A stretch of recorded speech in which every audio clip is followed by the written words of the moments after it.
कहानी की शुरुआत होती है भविष्य में, जब सूर्य की सतह पर हुए धमाकेदार विस्फोट की वजह से धरती की ओजोन लेयर पूरी तरह नष्ट हो गई और धरती पर किसी भी जीव का बच पाना लगभग नामुमकिन सा हो गया था। इस विस्फोट को सोलर फ्लेयर कहा जाता है। अब हालात इतने बुरे थे कि अगर कोई भी सीधी धूप में चला जाता तो वो जलने लगता। इस घटना के 15 साल बाद हम फिंच नाम के एक इंजीनियर को देखते हैं जो अपने रोबोट पार्टनर ड्यूई के साथ बाहर कुछ खाने का ढूंढ रहा था। सूरज की जानलेवा यूवी रेस से बचने के लिए उसने एक खास किस्म का सूट पहना था जो उसके पूरे शरीर को बचाता था रेडिएशन से, और साथ ही अगर रेडिएशन का स्तर और बढ़ने लगता तो उसे पहले ही बता देता कि कहीं छुप जाओ। खैर, फिंच कुछ गुनगुनाते हुए ड्यूई के साथ एक स्टोर में पहुंचा जहां से उन्होंने डॉग फूड के साथ साथ बाकी सामान भी इकट्ठा किया। वहीं जमीन पर बहुत सारी लाशें पड़ी थी पर उन्होंने इन्हें नजरअंदाज कर दिया। काम पूरा होने के बाद फिंच ने इस बिल्डिंग पर एक निशान लगा दिया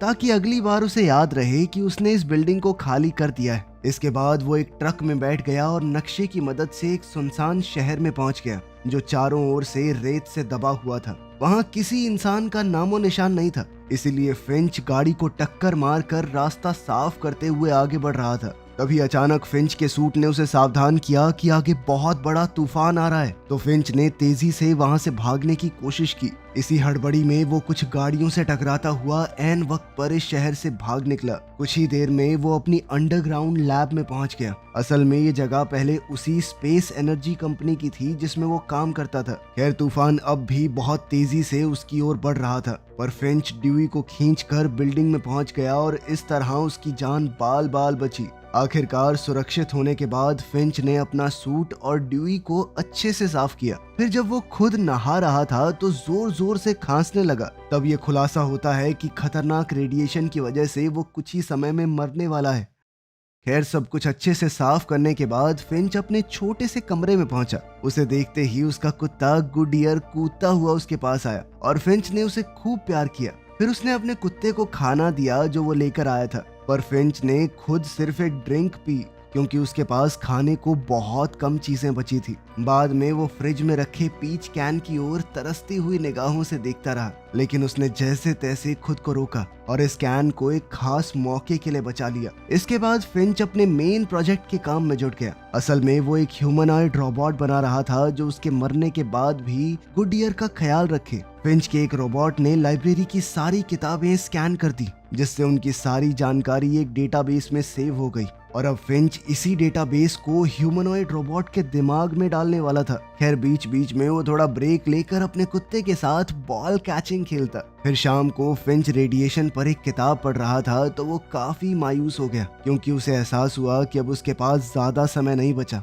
इसीलिए अब सोने की बजाय उसने अपने रोबोट पर ही काम करना जारी रखा। उसने सर तो लगभग बना दिया था लेकिन बस आंखों की कमी थी, इसीलिए उसने डीन की आंखें निकाल ली और कहा कि बाद में तुम्हें नई आंखें लगा दूंगा। पर जैसे ही उसने अपने रोबोट को एक्टिवेट किया तो वो बोल तो नहीं पा रहा था मगर सर हिलाकर फिंच के सवालों का जवाब दे रहा था। उसे देखकर फिंच बहुत ज्यादा खुश था, इसीलिए उसने फटाफट उसके बोलने की प्रॉब्लम भी ठीक कर दी। आखिरकार रोबोट बोलने लगा जिसे देखकर उसका कुत्ता गुडियर थोड़ा डर गया और उस पर जोर जोर से भौंकने लगा। फिर रोबोट ने अपना नाम जेफ चुना और अपने मालिक फिंच को बताया कि डेटाबेस में जितनी चीजें आपने डाली थी वो सब मैं जानता हूँ। उसकी प्रोग्रामिंग के हिसाब से रोबोट को फिंच के सारे ऑर्डर्स मानने होंगे, जिसमें सबसे पहला था कि वो इंसानों को कोई नुकसान नहीं पहुंचाएगा। आखिरकार फिंच ने जेफ को समझाया कि तुम्हारा असली मकसद है मेरे मरने के बाद गुडियर का ख्याल रखना। तभी अचानक बिल्डिंग की बिजली चली गई। फिंच ने बाहर जाकर विंड टरबाइन फिर से चालू की और इधर जेफ ने गुडियर से बात करने की कोशिश की मगर कुत्ते ने बस उसकी टांग पे पेशाब कर दिया और चलता बना। तभी अचानक फिंच को दूर से बहुत जबरदस्त तूफान आता दिखाई दिया तो उसने जल्दी से अंदर भागकर जेफ को वेदर स्टेशन से कनेक्ट कर दिया। तब ये खुलासा होता है कि अगले 24 घंटे में 4 अलग अलग तूफान टकरा कर एक बवंडर बना देंगे जो करीब 40 दिन चलेगा। इतने भयंकर बवंडर से बच निकलना बिल्कुल भी मुमकिन नहीं था, इसलिए फिंच ने जल्द से जल्द यहाँ से निकलने का फैसला किया। अंत में उसने अपना पीचेस का कैन खाया और अपनी नाक से बहते खून को नजरअंदाज करके उसने नक्शे में देखा कि बचने का आखिरी रास्ता यही हो सकता है। अब उन्हें पश्चिम दिशा में सैन फ्रांसिस्को शहर की ओर जाना होगा। इसके बाद फिंच ने जेफ की बॉडी को बनाने का काम पूरा किया और डेटा ट्रांसफर की स्पीड बढ़ा दी, लेकिन इसके बाद भी उसने हिसाब लगाया कि काम सिर्फ 72% ही हो पाएगा, मगर उसके पास ज्यादा समय नहीं था। आखिरकार उसने रोबोट का शरीर उसके सर से कनेक्ट कर दिया और जेफ खड़ा हो गया। फिर फिंच ने उसे चलना सिखाया, जिसे देखकर गुडियर और भौंकने लगा। जेफ 2-4 बार तो लड़खड़ा कर गिर गया। इसके बाद फिंच ने अपना सारा जरूरत का सामान बांध लिया। इधर आंखें ना होने की वजह से ड्यूई बार बार चीजों से टकरा रहा था, इसलिए फिंच ने अपने सिक्योरिटी कैमरास का इस्तेमाल करके उसे नई आंखें दे दी। इसके बाद पूरी टीम आरवी में बैठकर निकल गई। रास्ते में उन्होंने देखा कि उनके आसपास के सारे इलाके रेगिस्तान में बदल चुके हैं। तब फिंच ने उन्हें धरती के सुनहरे दिनों के बारे में बताया, जब यहाँ सुंदर फूल और जानवर हुआ करते थे। तभी उसने देखा कि जेफ के सर में एक स्क्रू ढीला था, इसीलिए जब वो सब एक नए शहर में पहुंचे तो फिंच ने एक जगह रुककर उसकी मरम्मत कर दी। जब फिंच काम कर रहा था तो जेफ ने उसकी पोस्ट कार्ड कलेक्शन देखी। फिंच सैन फ्रांसिस्को के पोस्ट कार्ड को खास संभाल कर रखता था, क्योंकि ये उसे उसके किसी करीबी ने भेजा था। फिर जेफ ने कहा कि मुझे तो सिडनी का पोस्ट कार्ड बेहद पसंद आया और वो वहाँ पर जाना चाहता है, लेकिन बिना हवाई जहाज के वहाँ जाना मुमकिन ही नहीं है। तो आखिर में उसने कहा कि कोई नहीं, सैन फ्रांसिस्को भी बढ़िया ही है, वहीं पे घूम लेंगे। आखिरकार मरम्मत पूरी होने के बाद फिंच ने कहा कि अब वो खाने के लिए कुछ ढूंढने बाहर जाएगा, लेकिन जब ड्यूई को पता चला कि इस बार फिंच उसकी जगह जेफ को अपने साथ ले जा रहा है, तो ये सुनकर वो बहुत मायूस हो गया। खैर, जब वो सड़क पर निकले तो फिंच ने जेफ को सामान इकट्ठा करने के बारे में बताया और आखिरकार घूमते घुमाते वो एक मूवी थिएटर में पहुंचे।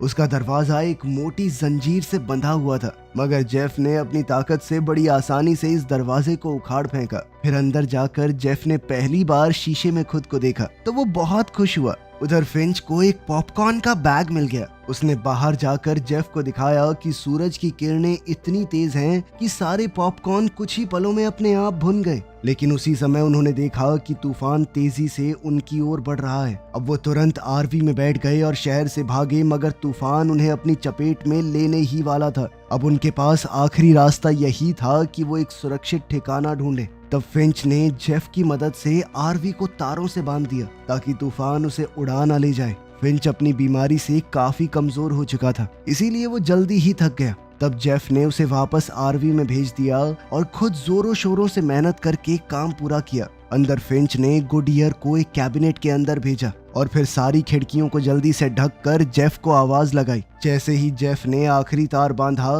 तो तूफान उनकी आरवी तक आ पहुंचा, लेकिन जेफ भी ऐन मौके पर अंदर घुस गया। तूफान के टकराते ही आरवी जोरों से हिलने लगी। फिंच और जेफ थोड़े घबराए हुए अंदर रुके हुए थे।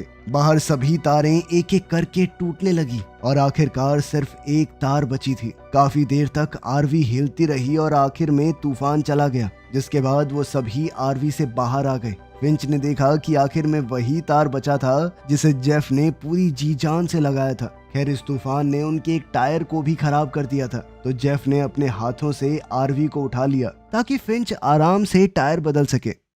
फिर पूरी टीम ने रात वहीं गुजार कर आराम किया। अगली सुबह उन्होंने सोलर पैनल्स खोले और फिर से अपने रास्ते पर निकल पड़े। बाद में जेफ भी गुडियर पर भौंकने लगा, क्योंकि उसे लग रहा था कि हो सकता है वो कुत्तों की भाषा सीख जाए। पर फिंच ने उसे समझाया कि चिंता मत करो, समय के साथ गुडियर तुम्हारे ऊपर भरोसा करना सीख जाएगा। बाद में जब वो रास्ते में थे तो जेफ ने उससे पूछा कि आखिर विश्वास होता क्या है, लेकिन फिंच को समझ नहीं आया कि आखिर वो उसे समझाए कैसे। तब उसने जेफ को एक कहानी सुनाई। जब वो अपनी पहली नौकरी में था तो उसके प्रोजेक्ट पर कोई भी ढंग से काम नहीं कर रहा था। तब फिंच ने अकेले ही सारी सॉफ्टवेयर प्रॉब्लम सॉल्व की थी, मगर जब नाम देने की बारी आई तो उसने पूरी टीम का नाम दे दिया कि सबने मिलकर ये काम किया है। इस तरह उसने सबका भरोसा जीत लिया। मगर जेफ को ये कहानी कुछ खास समझ नहीं आई, लेकिन उसी समय फिंच को बहुत जोर से खांसी होने लगी। तब वो ब्रेक लेने के लिए एक रेस्टोरेंट में रुक गए। उसने आरवी को एंट्रेंस पर छाया में पार्क कर दिया और बिना सूट पहने ही रेस्टोरेंट में भागा। पर तभी उसने देखा कि मेरी खांसी में तो खून आ रहा है। अचानक उसे गुडियर के भौंकने की आवाजें आई, तो उसने देखा कि गुडियर जेफ के साथ बाहर आने को राजी नहीं था। तब फिंच खुद उसका पट्टा पकड़कर उसे रेस्टोरेंट में लेकर आया और जेफ से कहा कि तुम आरवी की रखवाली करो इधर फिंच गुडईयर के साथ खेल रहा था और वहीं जेफ ने ड्राइविंग सीट पे बैठ के गाने ऑन कर दिए और फिर आरवी को चलाने की कोशिश की, मगर तभी उसकी टक्कर एक गाड़ी से हो गई। उसका शोर सुनते ही फिंच तुरंत दौड़कर बाहर आया। उसे देखते ही गुडईयर भी उसके पीछे आ गया। वो सूरज की किरणों में पैर रखने ही वाला था कि ऐन वक्त पर फिंच ने उसे रोक दिया। अब फिंच ने जेफ को डांटा और आरवी को बड़े ध्यान से वापस पार्क करने को कहा, लेकिन इस बार गाड़ी की टक्कर रेस्टोरेंट से हो गई। तब फिंच ने गुस्से से भरकर धूप में अपना हाथ आगे किया और जेफ को दिखाया कि ध्यान से देखो कितनी बुरी तरह से जलता है ये। वो गुस्से में जेफ पर चिल्लाने लगा कि तुम्हारी एक गड़बड़ की वजह से गुडईयर मर सकता था। बहुत सोच समझ कर हरकतें किया करो, तुम्हारा असली ध्यान सिर्फ गुडईयर के ऊपर होना चाहिए। खैर बाद में जब वो अपनी मंजिल की ओर निकले तो फिंच ने देखा कि जेफ काफी उदास था। तो उसने सोचा कि मैं खुद जेफ को गाड़ी चलाना सिखाता हूँ। पहले तो जेफ को थोड़ी दिक्कत हुई और वो इधर उधर टकराता रहा, मगर जल्द ही उसे टेक्निक समझ आ गई और वो आराम से ड्राइव करने लगा। आखिरकार रात होने पर वो एक जगह रुक गए और मिलकर खूबसूरत नॉर्दर्न लाइट्स देखी। अब पृथ्वी की ओजोन लेयर खत्म हो चुकी थी तो बड़ी आसानी से साफ साफ दिख रही थी। जेफ ने पूछा कि अगर सूरज की इतनी दिक्कत है तो वो रात में सफर क्यों नहीं करते। तो फिंच ने बताया कि लोग दर दर भटक रहे हैं, बहुत सारे भूखे लोग हैं, परछाइयों में छुपकर ही हमला करते हैं। फिर अगली सुबह जेफ ने गुडईयर को भौंकते सुना तो वो दौड़कर फिंच के पास गया। फिंच को उल्टियां हो रही थी और वो बुरी तरह कांप रहा था। जेफ ने उसका काफी ध्यान रखा और फिर उसे आराम करने को कहा। अब वो खुद ड्राइव करने लगा और जल्दी ही नए शहर में जा पहुंचा। तब जेफ ने गुडईयर को फिंच के साथ रुकने को कहा और खुद ड्यूई को साथ लेकर कुछ खाने का ढूंढने निकल पड़ा।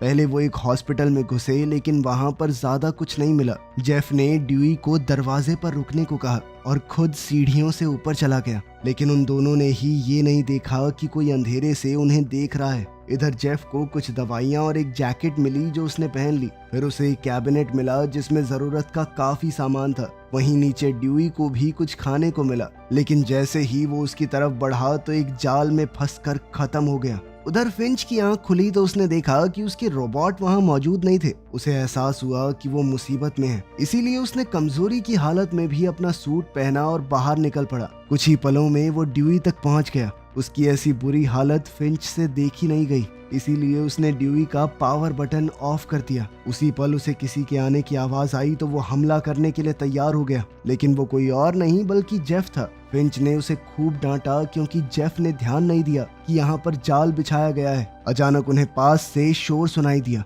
तो वो तुरंत भागने लगे। फिर सीढ़ियों पर फिंच बुरी तरह खांसने लगा और अपने घुटनों के बल गिर गया, पर वो आवाजें तेजी से उनके करीब आ रही थी। तो जेफ ने फिंच को उठाया और दोनों तुरंत बिल्डिंग से बाहर आ गए। फिर वो जल्दी से आरवी तक पहुंचे और फटाफट वहां से भाग निकले।